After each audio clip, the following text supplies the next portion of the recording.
Hello and welcome back again to my YouTube channel, that is Danish Career Counseling, and I am with you Dr. Mohammad Danish.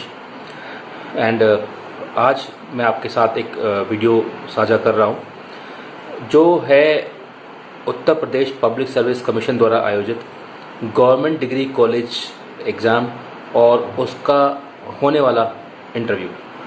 जैसा कि we all know, UPPSC ने government degree college का exam conduct कराया 15 मार्च 2022 को।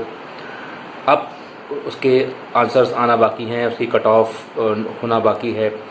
तो जो बच्चे जिन्हें लगता है कि उनका स्कोर 70% से ऊपर आ रहा है, कैटेगरी में अगर नहीं है, विदाउट कैटेगरी, जो जनरल कैटेगरी के हैं 70% से ऊपर स्कोर है, 70 to 80 के बीच में है, so they are expecting to be a part of interview process, कि वो कभी ना कभी इंटरव्यू में बैठेंगे या उन्हें इंटरव्यू देने का चांस मिलेगा। क्योंकि अमूमन तौर पे यही कट ऑफ के संभावना बनती नज़र आ रही है कि 70 प्लस है और कुछ सब्जेक्ट में 75 प्लस, कुछ सब्जेक्ट में 70 प्लस। तो कहीं ना कहीं आप एक कंपटीशन में बने हुए हैं और आपको कहीं ना कहीं इंटरव्यू का मौका मिलेगा। अब बात आती है कि अगर आपको इंटरव्यू का मौका मिलता है तो आपको अभी से तैयारी करनी होगी इंटरव्यू की, और क्या तरीका अपनाया जाए, किस तरीके से हम प्रिपरेशन करें। क्या जैसे यूपीएचईएससी का इंटरव्यू हो रहा है, क्या उसी पैटर्न पे यूपीपीएससी भी इंटरव्यू कराएगा, या कुछ और हमें पढ़ना होगा, कुछ एक्स्ट्रा तैयारी करनी होगी, या वो कौन कौन सी चीज़ें हैं जो हमें करनी होंगी जिससे कि हम इंटरव्यू में ज़्यादा से ज़्यादा स्कोर कर पाएँ। क्योंकि जैसा कि हम जानते हैं, यूपीएचईएससी में इंटरव्यू के मार्क्स और रिटन के मार्क्स, जो भी आपका एग्ज़ाम हुआ था, उस दोनों के मार्क्स के मिला के मेरिट बन रही थी और मेरिट बनेगी। बट जो यूपीपीएससी जीडीसी का एग्ज़ाम है, इसमें ये सिर्फ एक स्क्रीनिंग एग्ज़ाम था, यानी कि इसके मार्क्स का कुछ ज़्यादा इम्पैक्ट नहीं पड़ेगा, क्योंकि ये सिर्फ स्क्रीनिंग एग्ज़ाम है। इसमें जो लोग क्वालिफाई कर जाएंगे, then they have to face interview. उनके पास जो अगला कदम होगा इंटरव्यू को होगा, यानी कि इंटरव्यू के बेस पे ही सिलेक्शन होगा। रिटन के मार्क्स का कहीं कोई उसमें जुड़ाव नहीं है। तो ये एक अच्छी चीज़ है। इसमें अगर किसी के ज़्यादा आ रहे हैं तो ऐसा नहीं कि वो इंटरव्यू में अपना वेटेज ज़्यादा ले जाएगा, या किसी के कम आ रहे हैं, किनारे पर किसी के कट ऑफ में रहा है तो उसका जो है उसके चांसेस कम हैं। क्योंकि अमूमन तौर पे ये देखा जाता है, जैसे यूपीएचईएससी की बात करें तो जिनके कट ऑफ के किनारे पे मार्क्स थे, तो उनको ये लगता है कि हम कितना भी ज़्यादा स्कोर कर पाएँ, हम कहीं ना कहीं कंपटीशन से बाहर हो जाएंगे, तो हमें ज़्यादा स्कोर करना पड़ेगा। लेकिन यहाँ पर ये है कि अगर आप स्कोर तो आपको ज़्यादा करना है, लेकिन स्कोर ज़्यादा करने से आपको ये फ़ायदा होगा कि आप कट ऑफ निकाल के आप आगे इंटरव्यू के लिए क्वालिफाई कर जाएंगे। लेकिन उन स्कोर के बेस पे आपका सिलेक्शन फाइनल नहीं होगा, फिर फाइनल सिलेक्शन आपका इंटरव्यू के बेस पे होगा, यानी कि 80% वाला भी उसी लेवल पे है जिस लेवल पे 70% वाला है। तो स्क्रीनिंग एग्ज़ाम है, इंटरव्यू में सबको बराबर आंका जाएगा। फिर इंटरव्यू में देखा जाएगा किसके पास ज़्यादा नॉलेज है, या किसके पास ज़्यादा एक्सपीरियंस है, या जिसके पास ज़्यादा डिग्रीज़ हैं, या कौन अच्छा बोल पा रहा है, किसकी कम्युनिकेशन अच्छी है, कौन अच्छे से पढ़ा पा रहा है बोर्ड पे, या किस तरीके से आप पैनल को अच्छे से इन्फ्लुएंस कर पा रहे हैं, प्रभावित कर पा रहे हैं, तभी आप फाइनल सीट ले पाएंगे। तो आज मैं बात करूंगा कि यूपीपीएससी जीडीसी का अगर आप एक्सपेक्ट कर रहे हैं कि आप इंटरव्यू देंगे, अगर आपका स्कोर आपको लग रहा है इतना बन रहा है, तो हम क्या करें, किस तरीके से तैयारी करें। तो जैसे कि हम जानते हैं, असिस्टेंट प्रोफेसर के लिए ये इंटरव्यू है, जो गवर्नमेंट ओन जो डिग्री कॉलेजेस होते हैं उसी के लिए यूपीपीएससी गवर्नमेंट डिग्री कॉलेज राजकीय महाविद्यालयों में प्रवक्ता का ये एग्ज़ाम कराते हैं।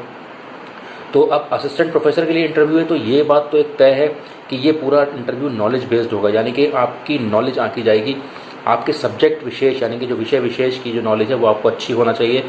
तो एक बात तो ये ध्यान रखिएगा कि अगर आपने रिटन निकाल भी लिया है तो इस बात पे मत ख्याल जाइएगा कि मैंने रिटन निकाल लिया है तो मेरा इंटरव्यू भी हो जाएगा। वहाँ पर भी आपको 1 to 1 होना पड़ेगा। वहाँ पर पैनल होगा, 3-4 लोग पैनल में बैठे होंगे, और वो बहुत लर्नड पीपल होते हैं, बहुत ही जानकार, बहुत ही जैसे कहना चाहिए अनुभवी लोग, घाघ लोग होते हैं। उन्होंने हज़ारों लाखों इंटरव्यू लिए होते हैं। तो एक चीज़ तो आपको अच्छे से करनी है कि आप बिल्कुल बेभूल मत हो जाइएगा रिटर्न देने के बाद, अभी से जुट जाइए। और पॉजिटिव चीज़ें भी हैं, सकारात्मक चीज़ें भी हैं। आप अपने सिलेबस को अच्छे से पढ़ लीजिए, जो भी आपका सिलेबस रहा है, जिस सिलेबस पे ये एग्ज़ाम हुआ है, तो सिलेबस से आप जो भी कंसेप्चुअल चीज़ें हैं, जो बेसिक कंसेप्ट्स हैं, वो आप ज़रूर पढ़ लीजिए। क्योंकि सब्जेक्ट ओरिएंटेड इंटरव्यू होगा।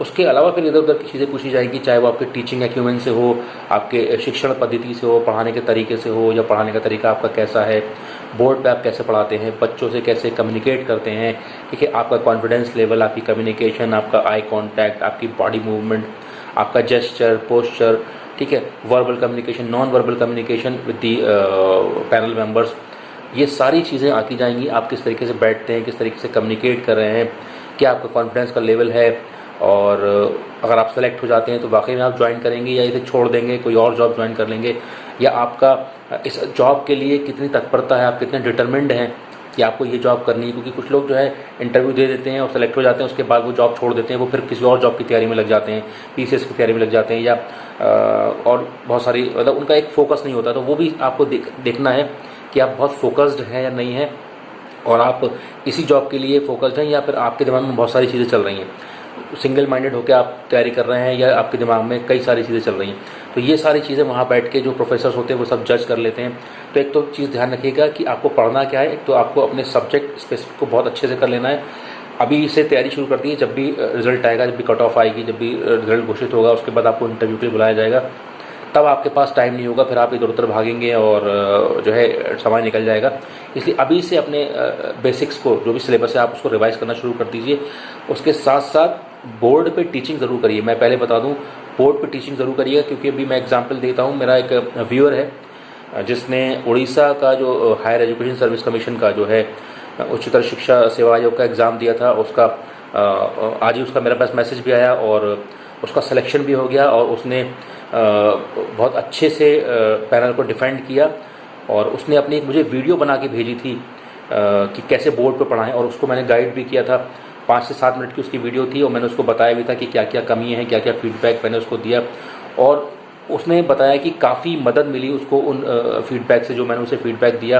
तो मैंने यही बताया था कि बोर्ड पे टीचिंग को आप इम्प्रूव करिए, अपनी वॉइस को इम्प्रूव करिए, और अपनी नॉलेज को इम्प्रूव करिए, तो आपका सिलेक्शन होगा। और सबसे अच्छी बात यह है कि जो बच्चे मुझसे सवाल करते हैं कि हमारी शिक्षा डिस्टेंस से है, हम इग्नू से हैं, क्या हम सेलेक्ट हो नहीं सकते या हो सकते हैं, तो जिसका सिलेक्शन हुआ है उसकी सारी पढ़ाई इग्नू से थी। तो ये बहुत बड़ा एग्जाम्पल हमारे सामने सेट हुआ कि उसकी सारी पढ़ाई इग्नू से थी, और उसने डिस्टेंस से पढ़ाई की। उसके बावजूद उसने जो है JRF क्वालिफाई किया, और उन्होंने उड़ीसा उच्चतर शिक्षा सेवा आयोग जो हायर एजुकेशन सर्विस कमीशन है, उसमें असिस्टेंट प्रोफेसर का फाइनल सीट उनको मिली।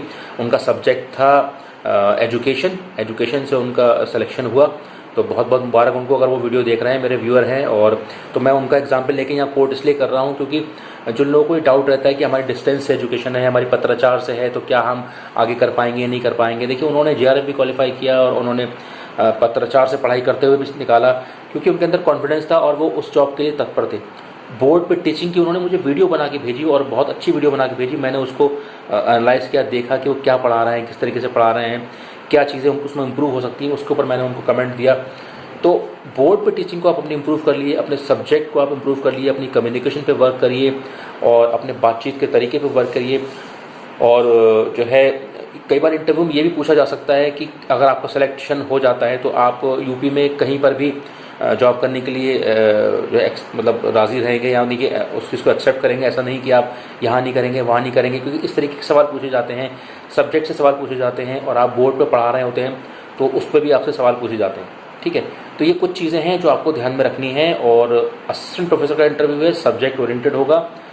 करंट अफेयर्स थोड़ा बहुत पूछ सकते हैं, लेकिन करंट अफेयर्स ओरिएंटेड ये इंटरव्यू नहीं होते हैं। असिस्टेंट प्रोफेसर के इंटरव्यू पूरे सब्जेक्ट ओरिएंटेड होते हैं। सब्जेक्ट की पूरी नॉलेज आपको अच्छे से होना चाहिए, ओके, क्योंकि आपको कल को पढ़ाना रहेगा। आपको बच्चों के जो डाइवर्स सवाल होते हैं, विभिन्न सवाल होते हैं, बच्चे कहीं से भी कुछ भी पूछ लेते हैं, आपको उन सवालों के जवाब देने होंगे।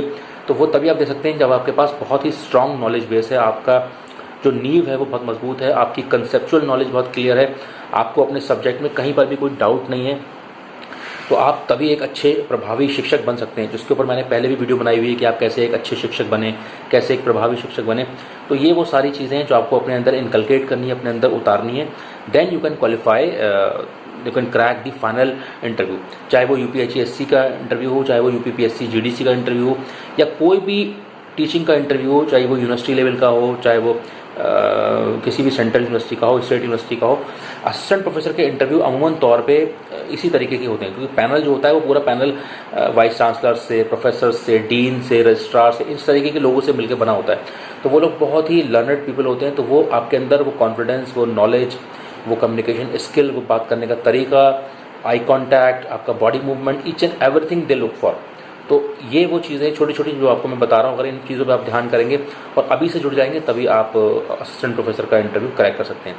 तो आज के लिए इतना ही। अगर आपको आज की वीडियो पसंद आई हो तो उसको ज़रूर लाइक करिएगा, शेयर करिएगा और सब्सक्राइब करिएगा मेरे चैनल दानिश करियर काउंसलिंग, और बने रहिएगा मेरे साथ। और किसी भी तरीके की गाइडेंस के लिए मेरे डिस्क्रिप्शन बॉक्स में दिए हुए नंबर पे आप व्हाट्सएप के थ्रू कांटेक्ट कर सकते हैं। मेरी पेड सर्विस है regarding the counselling, any kind of counselling, चाहे वो पीएचडी रिलेटेड हो, चाहे कोई एडमिशन रिलेटेड हो, या किसी भी तरीके की काउंसलिंग जो कि आप करियर के रिगार्डिंग करना चाहते हैं, इंटरव्यू प्रोसेस के रिगार्डिंग, आप मुझसे कर सकते हैं। आप व्हाट्सएप के थ्रू मुझसे जो मेरी पेड सर्विस है आप मुझसे ले सकते हैं। For that my number has been given in that description box. So thank you very much for watching my today's video.